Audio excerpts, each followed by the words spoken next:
Olá, tudo bem? Boa noite. Agora é 18 horas e 6 minutos. Eu estou respondendo aqui um comentário da irmã Helena Alves. Respondendo o comentário da irmã Helena Alves.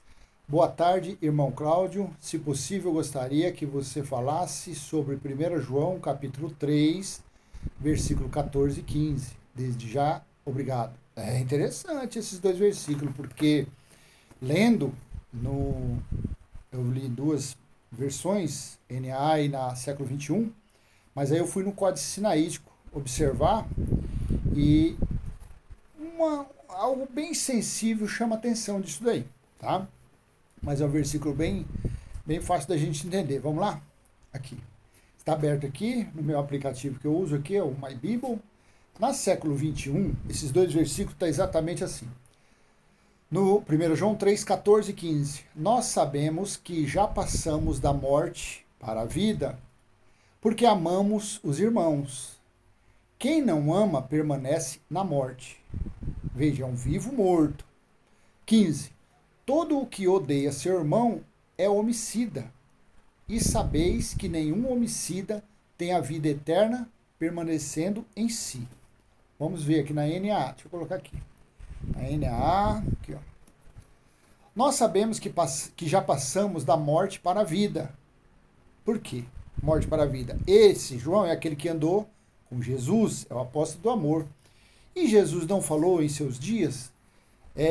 Perguntaram para ele, Senhor, eu quero seguir o Senhor, tal, mas primeiro deixa eu enterrar meu pai, meu primo, o reverendo Cuscuz, era alguém assim. Deixa eu ir lá enterrar ele. O que Jesus falou?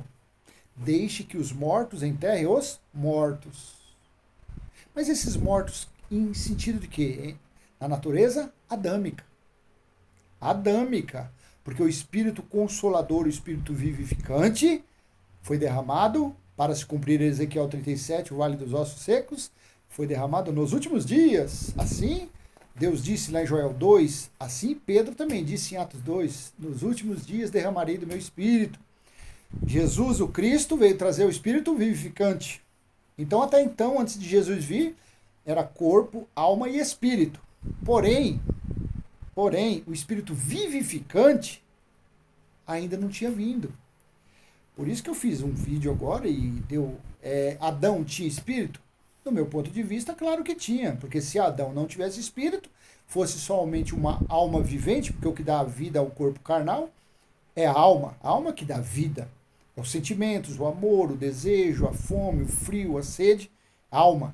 Porém, o que volta para o reino celestial de onde ele veio é o espírito. Eclesiastes 12, 7. O pó volte ao pó e o espírito volte a Deus que o deu. Quer dizer, se uma pessoa não tem espírito, ela é uma pessoa irracional. Ela é igual a um leão, um elefante, uma girafa, um coelho, uma lebre. Pode ser igual a uma lebrinha. Não tem inteligência, não tem raciocínio, lógico, essas coisas não tem. Quem dá isso é o espírito. Então, e o espírito não tem contato com a carne, porque o espírito é a igreja gloriosa de Cristo.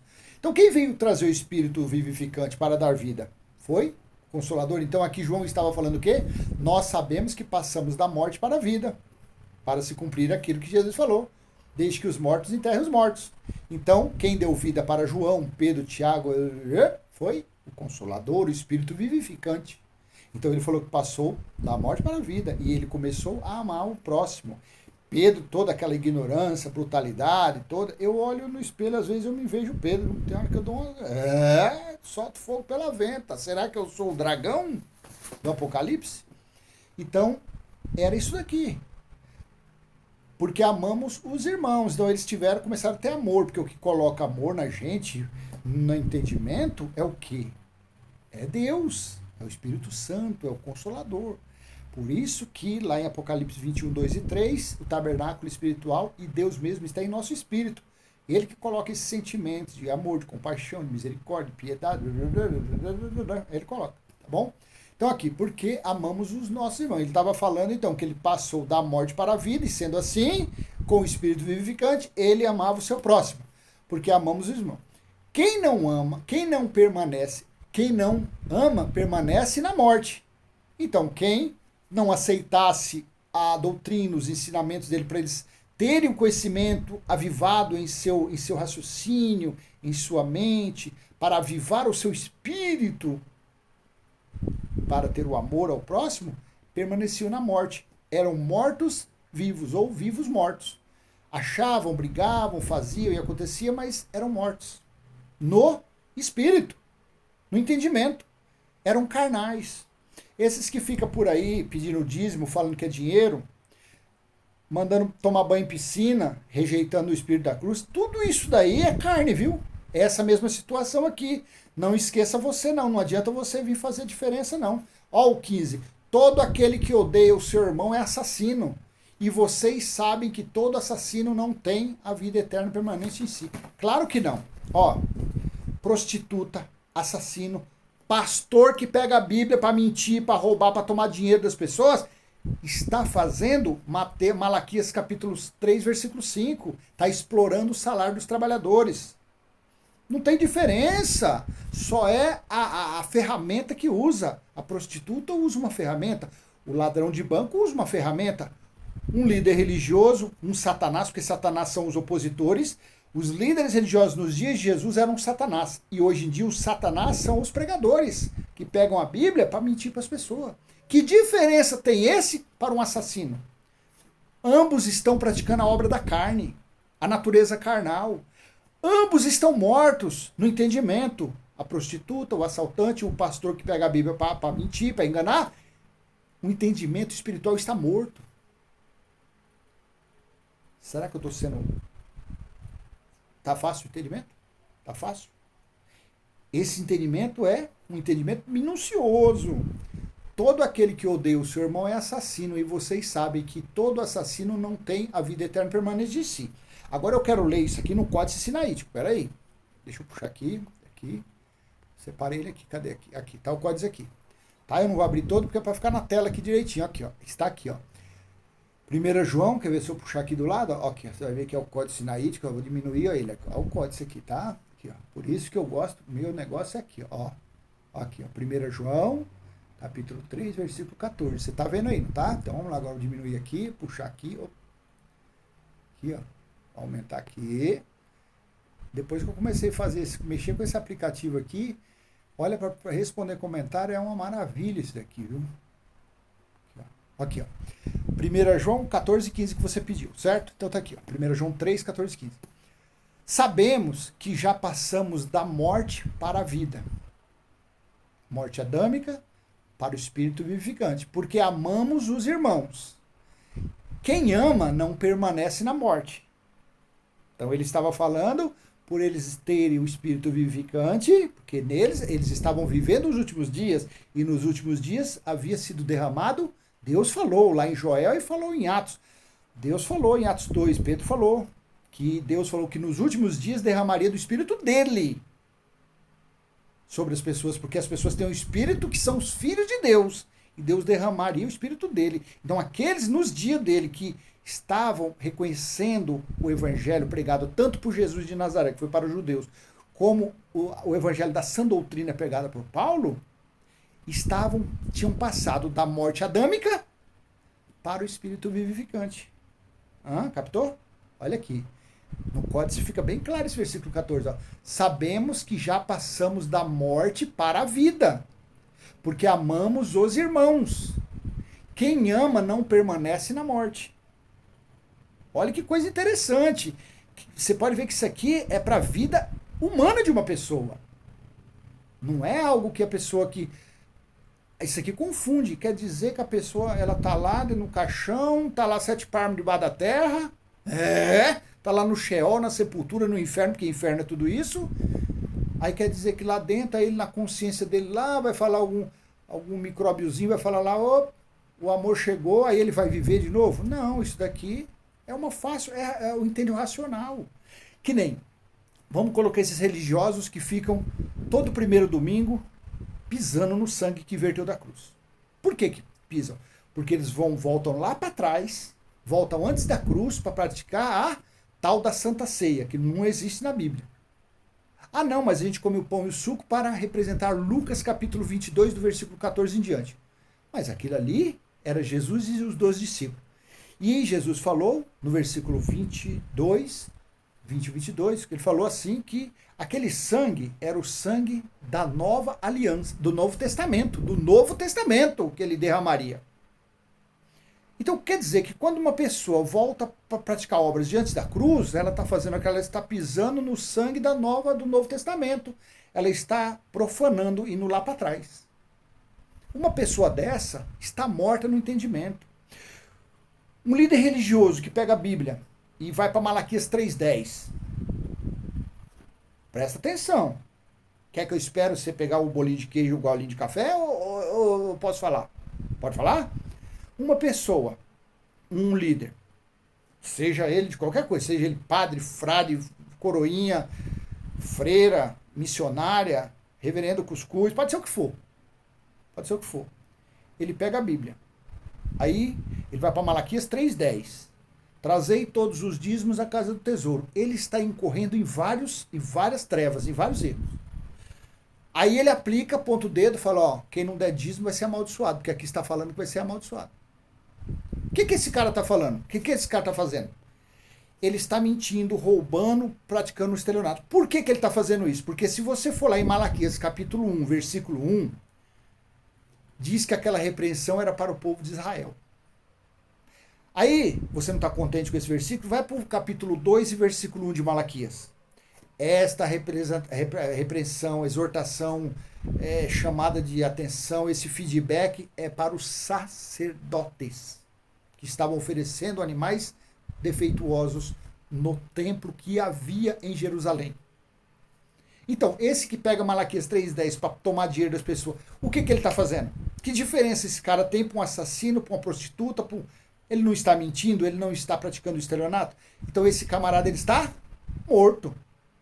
Morto, em pleno século XXI, no ano 2023, no mês de janeiro. Agora hoje é dia 1º de fevereiro. Mas se ele estiver hoje lá dentro de uma sinagoga pedindo dízimo, ele está no mesmo nível, ele está na mesma medida. Na mesma balança ele está. Então ele está morto. Então, trazendo para esse versículo 14, quando esse daqui se converte à sã doutrina, pregada por Paulo, a graça, eu não vou nem falar o evangelho eterno, que nós, graças a Deus, já temos o entendimento do evangelho eterno. Nós estamos no evangelho eterno, que é Deus em nós, e o reino acabou, não tem mais nada. Mas esse, quando sai da religião e atravessa, passa o arco, passa por cima daquela cruz, daquele madeiro, e começa a viver por fé. A fé não depende de água, não depende de pão, suco. A fé é igual eu e você vive. Isso é a fé. É isso. Você confessa onde você vai, que o Pai está em você. O que você é? Você saiu da morte religiosa e veio para a vida do tabernáculo espiritual, do reino de Deus. Você está com vida. João estava falando a esse respeito. Aqueles que saíam de Moisés, que era a morte, as trevas, Hebreus 2,14, na morte, Jesus destruiu o quê? A morte, que era o diabo. Quem é que matava? O diabo. Quem era o diabo? O acusador. Quem era o acusador? As leis de Moisés. Então, aqueles que saíam das trevas, da morte de Moisés e vinha para o Cristo ressuscitado ou para Jesus de Nazaré, como era João, para Jesus de Nazaré, o entendimento de Jesus de Nazaré, pelo menos, ele estava saindo da morte de Moisés, das leis ou a morte adâmica, e vindo para a morte do Cristo ressuscitado. Você está conseguindo entender? Versículo 15 no Códice. Quem odeia seu irmão é assassino. E vocês sabem que nenhum assassino tem a vida eterna habitando nele. Presta atenção aqui, olha, tá vendo com o Códice Sinaíte que ele é perfeito no entendimento? Você vê como que ele é perfeito? Olha esse finalzinho como que ele muda. Quem odeia seu irmão é assassino. E vocês sabem que nenhum assassino tem a vida eterna habitando nele. Claro, vamos dizer, eu passei da morte para a vida. Eu estou vivíssimo. Eu estou vivíssimo, mas vamos dizer, eu não tenho nem me passa pela cabeça, mas vamos dizer que chega sexta-feira, eu vou para o baile do Alalaú. Chegando no baile do Alalaú, eu encho o pote. Já vou logo para droga, vou para prostituição, tiro aquele final de semana. O que eu fiz? Eu estou na igual um assassino, igual a prostituta, igual um pedófilo, igual um pastor mentiroso. Eu estou na carne. Estou na carne. A vida não está habitando em mim naqueles dias, porque eu voltei para a morte. Você consegue entender? Olha uma coisinha, talvez você é nova, você não vai entender o que eu vou falar agora. Mas qualquer coisa vai lá em Salmo 122, se não for, mas eu acho que é Salmo 122, do versículo 1 ao 4. É o que eu falo, que depois que eu li isso aqui, eu carrego para mim, toda vez que alguém vir falar comigo, eu taco isso na testa da pessoa. Vamos à casa de papai no domingo, bota a melhor roupinha, fazendo uma coisa. Aí as pessoas com a biblinha debaixo do braço, falam, não, tá. Aí o que ela faz? Ela pega e vai buscar Deus em templo, praticando Salmo 122, indo na casa do Senhor. Só que quando você chega lá no versículo 4 desse Salmo 122, era um mandamento da lei. E o fim da lei foi Cristo. Então, essa família que está levando os gurizinhos, os piazinhos pequenininhos, os menininhos pequenos, de terninho, e está buscando papai nesse chamado de igreja, ela não está fazendo a mesma coisa de Salmo 122? E Salmo 122 não foi para cumprir o mandamento da lei, lá no versículo 4? Foi. Então, essa pessoa está morta. Ela é um morto-vivo. Ela não conhece, ela não chegou ainda no espírito vivificante. Ela está buscando na lei, mas o fim da lei foi Cristo. Gálatas capítulo 4, versículo 4 e 5. Quando chegou o tempo, a plenitude, quando se cumpriu, Deus enviou o seu filho, nascido de mulher, nascido debaixo da lei, para resgatar os que estavam. Gálatas capítulo 3, versículo 10 ao 13. Todos que estão na lei estão debaixo de maldição. Estão nas trevas, estão na morte. Está na morte. Então tá. No 15 aqui, ó, quem odeia seu irmão é assassino, e vocês sabem que nenhum assassino tem a vida eterna habitando nele. Então, são essas comparações que eu fiz, são essas hipóteses não, comparações mesmo, para que você venha entender o versículo 14 e 15, que João estava falando disso, eles tinham passado da morte para a vida. Então, essa pessoa que leva lá, e agora que ela, vamos dizer que ela se converteu ao Cristo ressuscitado, a sã doutrina é pegada por Paulo, e ela já não vai mais com os filhotinhos dela, com os filhinhos dela, buscar papai, e ela já entendeu, ela passou da morte para a vida. Que aí ela está vivendo por fé. Aí ela não, ela fala, opa, agora não, agora eu estou vivendo no reino. O reino de Deus está em mim. Como Jesus falou lá em Lucas 17, perguntaram para ele, Senhor, quando é que vai vir o reino? Como que é o reino? Jesus falou, o reino de Deus não é de aparência. O reino de Deus está entre ou dentro de vocês. O reino de Deus. O reino espiritual é para onde o Espírito volta. O reino de Deus que Jesus falava era esse. Aí outra passagem ele falou, as prostitutas e os publicanos estão entrando para o reino de Deus primeiro que vocês, fariseus hipócritas, falando para os religiosos. Que era o quê? O espírito vivificante, para ficar uma forma mais fácil de você entender. Tá bom? Espero ter ajudado. Se ficou dúvida, pode colocar aí que a gente vai desenrolando aqui na medida do possível, tá bom? E procure, ó, isso aqui, ó, você olha lá, ó, no Google, coloca aqui no Google, deixa eu colocar aqui, ver se aparece melhor, olha lá, Códex Sinaítico, aí você coloca aqui, ó, codexsinaítico.org / Inglaterra, porque realmente isso aqui está na Inglaterra, e não sei o que lá, não sei o que lá, não sei o que lá, tá? É isso aqui que é o Código Sinaítico. E procure ler a Bíblia, procure ver as coisas, procurar. Aí, ó, tá vendo? Aí vem em inglês, você vem aqui, ó, 3 pontinhos, ó, procura aqui traduzir, ó, ele vai traduzir aqui, ó, tá vendo? Passa aí, você olha isso aqui, códice, aí vai tirando dúvida. Você viu que o códice agora ajudou, e ajudou muito no entendimento? E essas coisinhas, nem um texto bíblico é igual, tá? Por isso que quando eu vou fazer um vídeo, eu leio alguma coisinha assim, que eu tenho uma desconfiança, eu vou lá, vou no códice e lá ele tira a dúvida. Ó, não esquece, se esse vídeo foi útil, ó, joinha, compartilhe, se inscreva no canal, ative o sininho e vai postando aí comentário, vai colocando dúvida. Qualquer dúvida que você quiser. Eu te desafio qualquer uma, coloca qualquer dúvida, sabe por quê? Porque se eu não souber, não tiver raciocínio, sabe que a minha resposta para você vai ser de Gênesis, Apocalipse, cumpriu tudo, não tem mais nada para cumprir, pronto, pode fechar o livro. Aí você fala, então por que você lê a Bíblia? Porque existe religião. Se não existisse religião, todas as pessoas seriam conduzidas pelo tabernáculo verdadeiro, que é o espiritual, que é o próprio Deus em nossa mente, tá bom? Até a próxima, tchau.